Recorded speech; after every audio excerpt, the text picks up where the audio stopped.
5 seconds. I am happy to be with you today and grateful to your chairman for inviting me to address this conference of the Indian Institute of Technology. It is always a pleasure for me to visit this great institute. I have watched the development of this institute with great interest. I did not realize that it is 10 years since this institute began to function, but even this is a short time in the life of an institution and perhaps too short for us to make a correct assessment of its performance. This institute has, however, grown in these last 10 years and made a great effect on higher technological education in our country. As the director has reported, the institute has granted degrees to thousands of students throughout these years. This is a record to be proud of. I am happy to know that the research activity of the various departments of the institute has grown in a big way and that the institute is organizing special courses, seminars, and many more conferences. All these activities are an integral part of the total process of continuing education. This is also an important means of establishing close contact between industry and the world of learning. It is a common assumption among developing countries that the mere availability of science and knowledge of science makes technological development automatic and inevitable. But science is not merely a tool, it is a habit of mind, an integral element of thinking and being and living. How do we build this element into the cultures of people whose traditions does not yet include as a dynamic influence?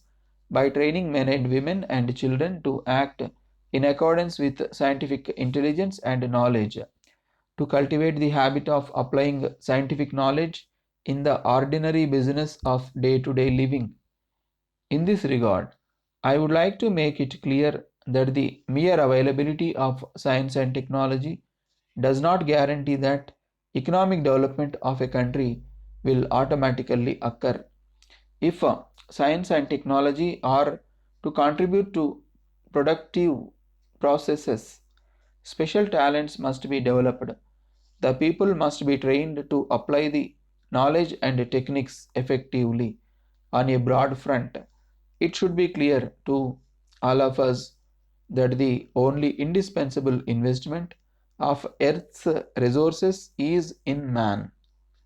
When I asked myself what it is that divides the developed from the developing countries of the world, that divides most of the countries of Asia from our developed countries, I know that it is not science and technology.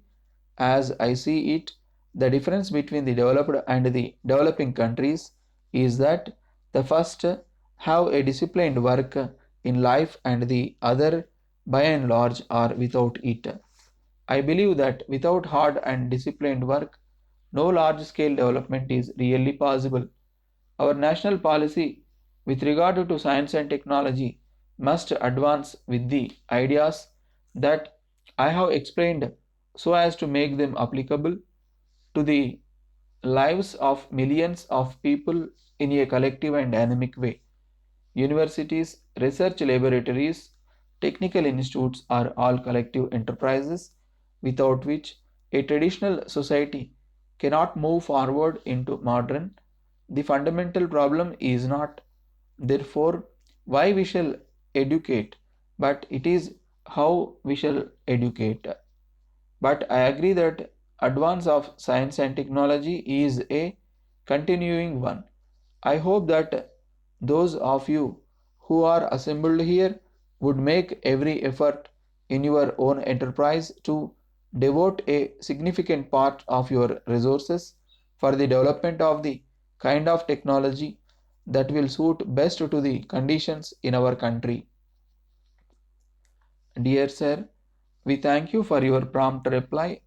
In response to our advertisement, we have carefully gone through your letter and considered the points raised by you. We have great pleasure in appointing you as our agent for South India. We hope that your long experience in the field activity will be valuable and will lead to an extension of our business. At present, we are dealing with only the sale of electrical items. The main aim of appointing you as our sole agent for South India is that your efforts will increase our sales. We offer a salary of 10,000 rupees per month in addition to a commission of 5% on all orders. A reasonable amount will also be allowed to you for meeting the expenses in visiting the different parts of our area. Price lists and catalogs will be provided by the firm at a free of cost. Any suggestions from you for improving the sales will be highly appreciated. Hope you would accept our terms and conditions of offer to act as agent. It is not out of place to mention here that looking to your long experience in this field of activity, we are very much interested to appoint you as our agent. We enclose herewith a copy of the agreement for your guidance. Looking forward to the pleasure of receiving a positive reply from your end at an early date.